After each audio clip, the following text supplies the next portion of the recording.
Egy cég életében a GDPR-ra való felkészülés és a folyamatos megfelelés stratégiai jelentőségű. Még nálunk is. Mi itt okosodunk. gdprokosan.hu. Támogatónk a Makma. Támogatónk a Data Expert. Adatokat csak tiszta forrásból.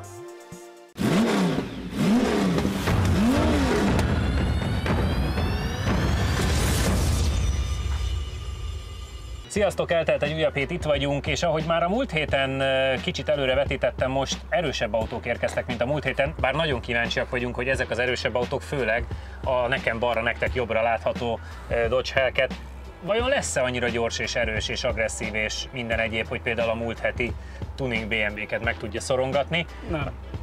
És itt át is adom majd a szót a Csabinak, hiszen és akkor sziasztok! Hiszen a Dodge Hellcat-tel fogunk kezdeni, ami annyit tudok róla, hogy ez egy 707 lóerős, 6,2 literes V8-as SRT-ből, kompresszorral és minden egyébben épített autó. János, te tudsz erről többet, de először én nagyon kíváncsi vagyok Csabi véleményére. Valami egész hasonszörűvel mentünk már itt, csak az nem 707 lóerős volt, hanem kicsit gyengébb. Ha jól igen, narancssárga volt. Igen. Igen. Nagyon klassz autó, igazi élményautó, úgy hát ezt erre is gyártják, tehát nem bevásárló autónak, meg nem ilyeneknek, de az biztos, hogy olyan jó érzés ezzel menni, de nem pályára való olyan szempontból, hogy hát a kanyar azért az nem az erőssége neki. Teljesen merev, nem zörög benne semmi, van a csörgő telefonon kívül. A tulajnak is innen üzennénk, hogy volt egy nem fogadott hívása. Ugyanazért a fiatalemberi, aki igen, ő upgrade-elt. Upgrade-elt, mert nem mondtunk elég jókat az előzőről. És akkor... Tehát most próbálj meg majd viselkedni. Jó, akkor... Akkor át is adod a szót. Várjál, akkor most hirtelen nincs mondani való. Nem egy ismerősöm jár ilyen autóval. Mondjuk ki nyugodtan szerintem. Igen, az egyik napjaink egyik legjobb GT pilótája nemzetközi szinten, az egészen biztos, de ő azért jár ilyennel, mert nagyon olcsón kapja. Köszönjük, ez volt a pozitív mondat. Itt visszautalnék, megjelenik majd itt egy kis i betűt, meg tudjátok nézni az előző Dodge-ról akkor a műsorban, szerintem most már annyira sokszor szóba került, hogy nézzétek vissza. Ilyenkor úgy örülök, hogy nem mondtad ki a nevét, mert legalább neki nem kellemetlen. Nem, azt mondta, hogy egyenesbe gyors. Ez is az lesz. Ez biztos, hogy az lesz, csak itt kevés az egyenes? Igen, ez az egy problémám van, hogy ez a 200 méter Figyelj, aztán kész. Szerintem őt elengedjük. Mondjál valamit erről a kocsiról. Ugye ez egy Dodge Challenger alapvetően, ebből ugye van SRT, és a SRT-ből van a Hellcat, jól mondtad, 6.2 V8 kompresszor, 707 lóerő, és hát pont nem erre való, amire most fogjuk használni, azért van rajta jó fék, jó gumi, minden, de hát 707 lóerővel itt kanyarodni. Hát meg gondolom, tippelgettük, de hogy azért legalább 2 tonna kéne legyen. Tehát, biztos, hogy így ugye automataváltó, szerencsére mindent lehet benne állítani, a srác elmondta, hogy a custom módba menjünk, már úgy aligazi, úgyhogy gyönyörű hangja lesz szerintem, tehát ugye a feeling jó lesz, csak az időtől kicsit félek azért. Egyébként miközben lejátszátok, azért arra visszautalnék, hogy amikor az RS5 kontra Vinyus autója ment, igen, akkor nagyon sok olyan hozzászólás érkezett, hogy hát hiába ment jobb az RS5, de hát a Corvette hangja, meg a Corvette, úgyhogy lehet, ezt is imádni fogják, akkor is, hogyha nem megy jót. Ha már a barátjának ilyenje van. Menjen már ő először, jó van. Ő már látott ilyet. Igen. Nagyon szép jel van az oldalán, a Hellcat. Mi köze ennek egy macskához? A hangja tényleg szép. Ez alá vagyon írva. Nagyon ősz. Amíg ezek installálnak, addig ha megint ide nyomtok föntre, akkor nézhetjük vissza Vinyusnak a Corvette-jét másodikra, hiszen az lesz a target időnk egyébként, és az egy 48-135. Érdemes visszanézni, hiszen másodikra, amikor mentünk vele, már a fiúk egészen jókat mondtak róla, és jelenleg az a legjobb amerikai autónk, úgyhogy az lesz majd most az ellenfél, érdemes megnézni. Jelentem. Igen. Az első autó, amiben megkérdezte, hogy a airspeed biztos kikapcsoljuk. Ennyire bízik a futóművében. Remeg a boka.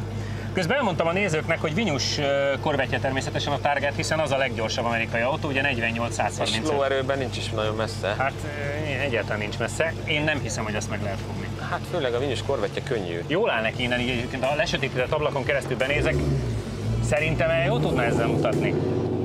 Ugye mindent felvettem neki plafonra. Odébb megy. Tehát, odébb megy. Szó nincs róla. Rárúgott, akkor úgy odébb. Szerintem itt a rajt is egy érdekes kérdés lesz. Hogy mersz-e gázt nyomni, vagy van inkább benne, nem? hogy néztük, van benne Program is? Igen, de abba egyeztünk meg, hogy nem programozunk ki. Oh. Ki tudja utána, mit csinál a váltóval, és akkor esetleg felszállott a dombon a végén. Kemény. Na, erről beszéltem. Ez 3 fokozat volt, hallottátok? 3 fokozat volt 15 méteren. Fúj, de rühelni fogja, te jó Isten. Öblögetni kell, mert nagyon erős. Felvált. Igen, és állandóan felvált, hogy elveszed a gázt, igen. Jobb is, mert amúgy meg csak örögne alatt a kerék. Igen, borzalmasan erős, te jó Isten. És úgy És öblöget, és úgy megy vele, mintha jég lenne, mert annyira erős, hogy nem lehet vele sehonnan kigyorsítani. Kilövi egyenesen. Ott igen, csak majd legyen féktál a végén. Hát hamar fékezett. Jó, légy, és te is viselkedjél, jó? Sok lett Minden sok lett. Most már lehajított a láncot, ennyi! Ez egy igazi Walter. Persze, mutasd, hogy mit tudsz.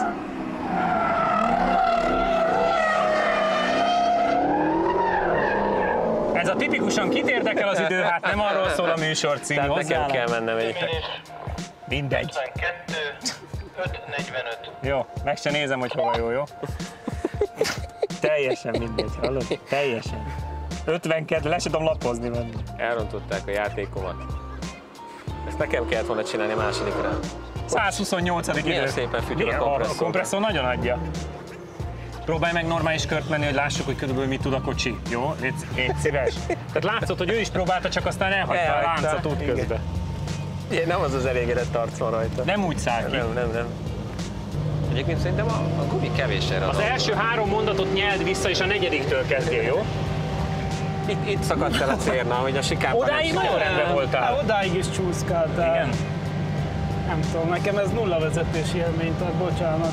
Öblögetős nagyon meg. Figyelj, olyan mintha egy kardrop szekrényt próbálnál körbe terelgetni a pályán, ahol minek hátul nincs semmi tapadás. És ahogy hozzáérsz a gázhoz, a padlógáznak közelében nem voltam, mert hozzáérsz és pörög a kerék. Rajta az nagyon vicces, hogy 3-at váltott 15 méteren. Igen, semmi nem történt, nem tapad. Csak pörög, semmi padlógázt nem adtam egy percet se sehol.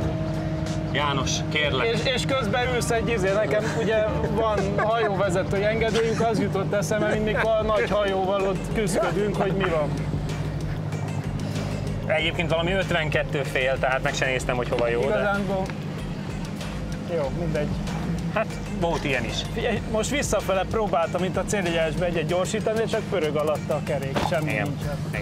Igen, hát ezt láttuk is. Nekem ez nem vezetési élmény, bocsánat. Tehát biztos, hogy sokan megszólnak érte, mert sokan erre nagyon élvezetesnek találják ezt, de ez önmagában... Azért nyugodtan megszólhatnak, hogy mi szeretünk befordulni és nem csak egyenesbe menni. Igen. Tehát... És ez nem gumi probléma, hozzáteszem. Nem, ez egész egyszerűen már túl erős. Ez túl sok. Hát túl erős, és ahhoz képest meg nehéz. Nem lehet így az útra. Igen. Ezért gondolkoztunk rajta, hogy vajon Vinyus autóját meg lehet-e közelíteni, de hát valószínűleg nem. Az ugye azért sokkal könnyebb, sokkal igen. lejjebbül, jobban be van állítva, annak volt tapadása, főleg másodikra. Igen. Itt ezzel most valahogy körbegurultam, de... Látványos volt egyébként, hogy mentél, tehát szó nincs róla, csak nem volt annyira ráfejlesztve az időre. Nem, de igazándiból még azt sem mondom, hogy nagyon csúszkálni próbálgattam vele, mert... Nem tudom. Én eleve nem szeretem az olyan autókat, aminek a kormányában ennyire semmilyen érzés nincsen. Hát pedig mondjuk az összes amerikai ilyen. Igen, és ez kifejezetten, tehát... Az egyenesben egyébként olyan szépen megindul, mert ott ugye kijön a lóerő. És a fék is egész jó lett, azt kell, hogy mondjam, legalábbis itt most ezen mondjuk ahhoz képest, hogy ezt a X tonnát meg tud állítani, igen, akkor az jó hír. Amennyire itt nekünk kellett, most Jani azért próbál... Nagyon óvatosan próbál menni, mert megmondtam neki, hogy muszáj.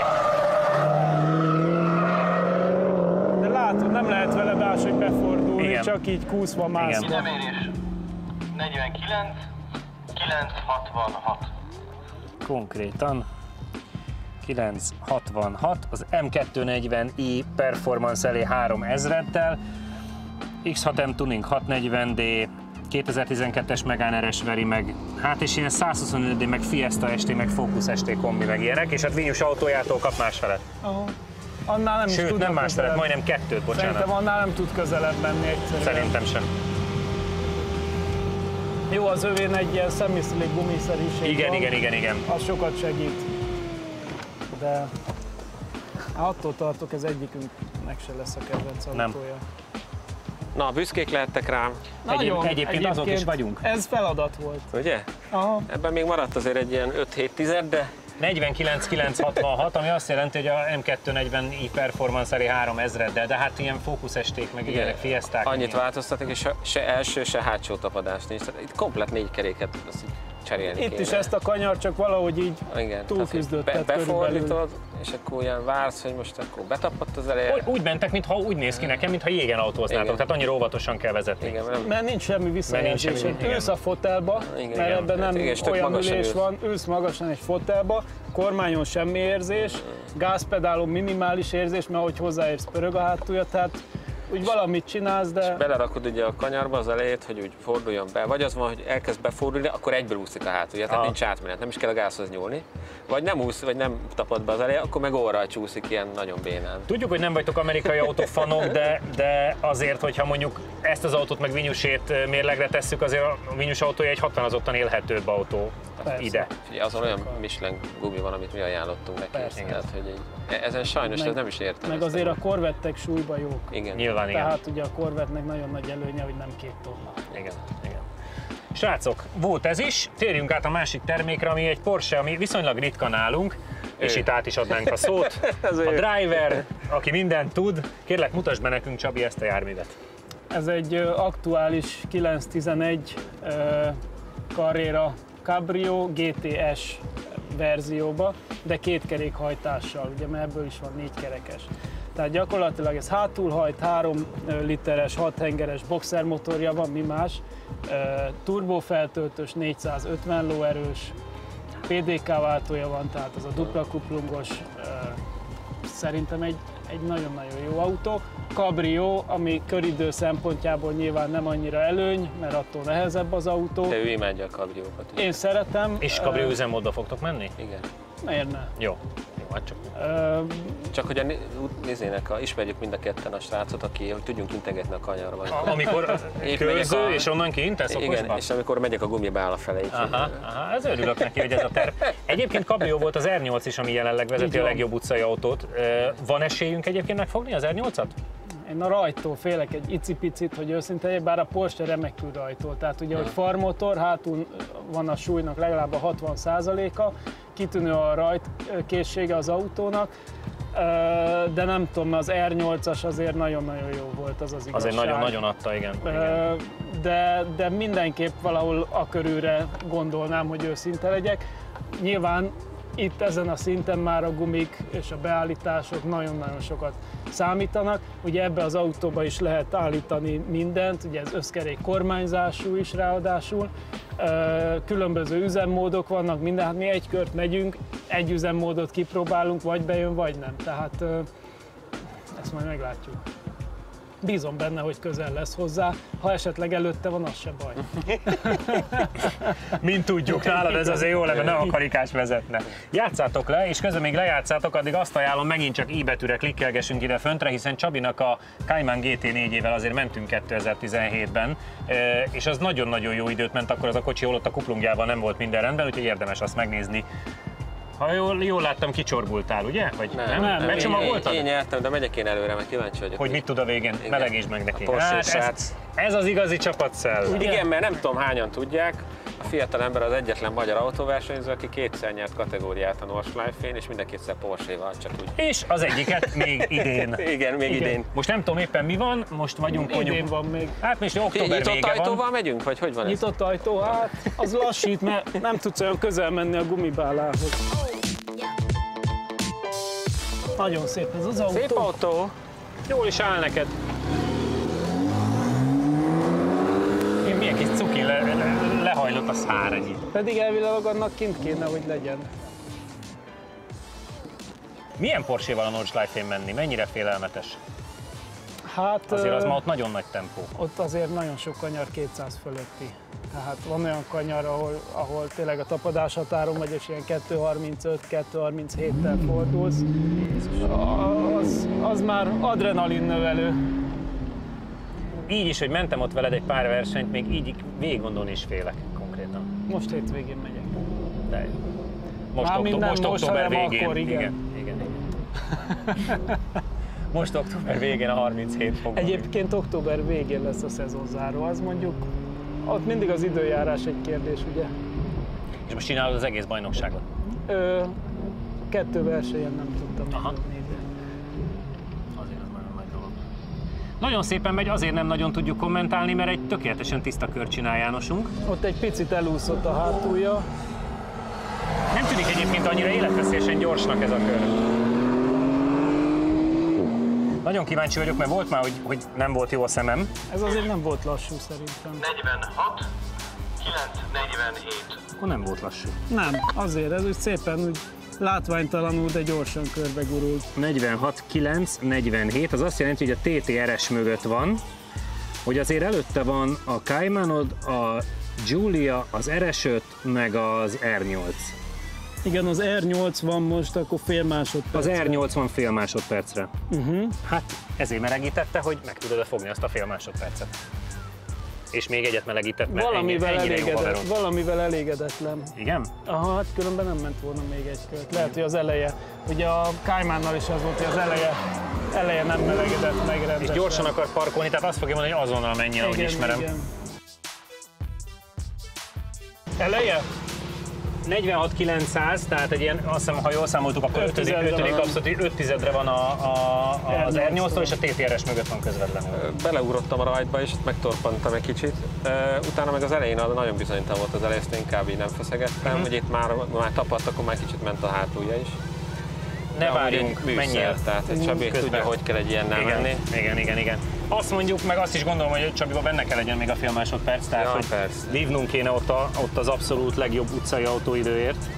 Hátsó gumi nem úgy tart szerintem, hogy kéne, de majd a ráérve. Hát sajnos akkor ez sorsdöntő lehet. De én így ebben az állásban mindent kényelmesnek éreztem. Így jó volt, nem? Akkor hagyom úgy.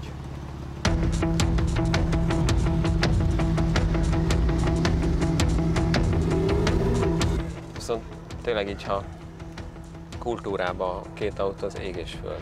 Hát mondjuk az időeredményben is ég és föld, azért azt most lássuk nem, csak be. hogy az tényleg bármit csinálsz, a kocsi azt csinálja. Mindent érvel benne. Tehát, hogy ha nem férsz tőle, akkor valami egészen elképesztően lehet vele menni. Hát jó, csak azért ennek az értékét nézve így is nagy dolog, hogy ideadják, és ez a nem félsz tőle, hát mondjuk én kívülről néző is félek. Hát igen. Tehát az a szerencsé, hogy Csabi kevésbé fél ezektől, mert azért drive volt már pár ilyet. Igen. Fölrúgta a rajtprogramot. Ez egy kicsit jó. Nem, és szerintem csak simán. Itt egy picit máshogy volt a rajt, mondjuk volt benne egy torpanás, két váltás között. Rajtprogram volt, ez csak ő felfújta. Hát neki úszik.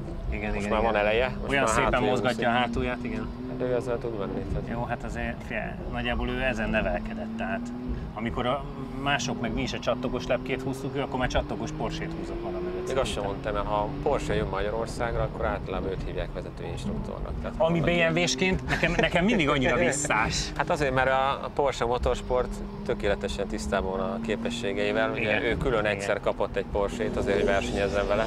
Igen. Nekem alapvetően nem tűnik gyorsnak az egész sztori. De ha belegondolsz, az E8 V10 is így volt. Igen, az se tűnt gyorsnak. 45, 744.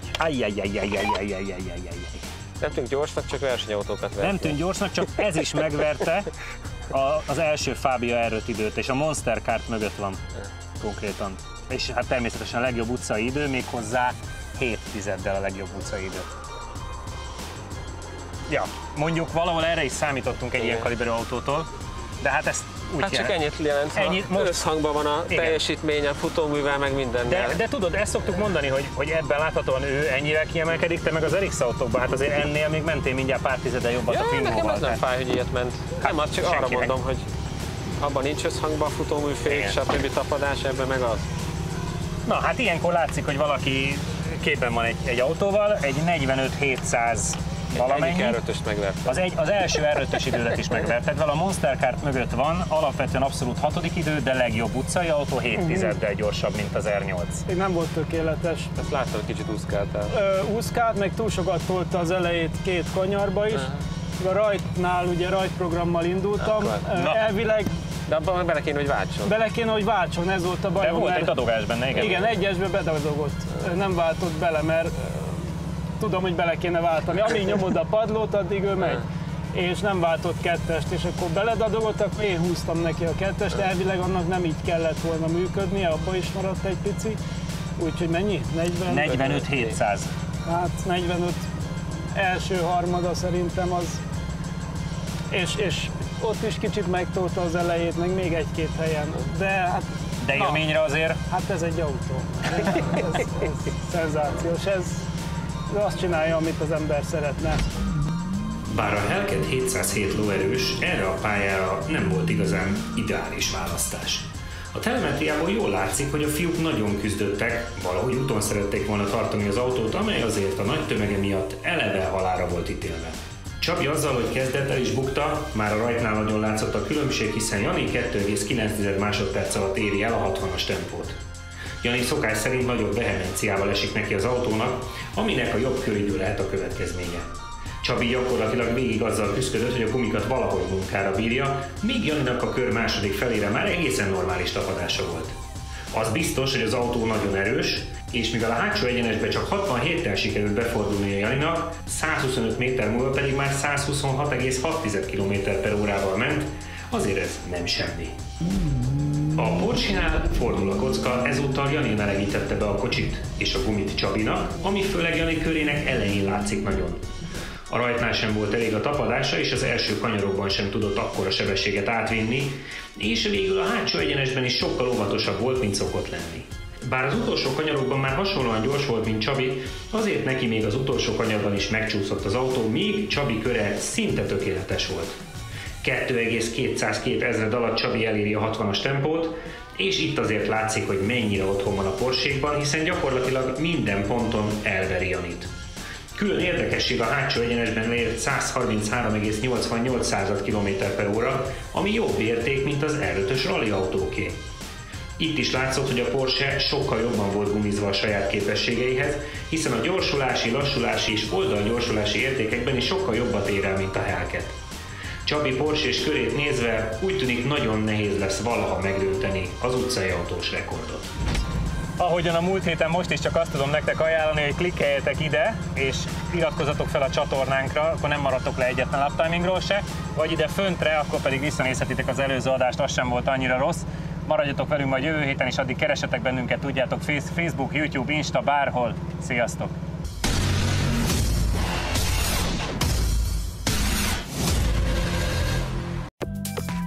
Támogatónk a Makma. Támogatónk a Data Expert. Adatokat csak tiszta forrásból. Stilvent 2000 Zrt. A magyar kerítésrendszerek és kapuk szakértője. Rédei és Pál ügyvédi iroda. Az építőipari projektek fedezetkezelés és ingatlan jogszakértője. Egy cég életében a GDPR-ra való felkészülés és a folyamatos megfelelés stratégiai jelentőségű. Még nálunk is. Mi itt okosodunk. gdprokosan.hu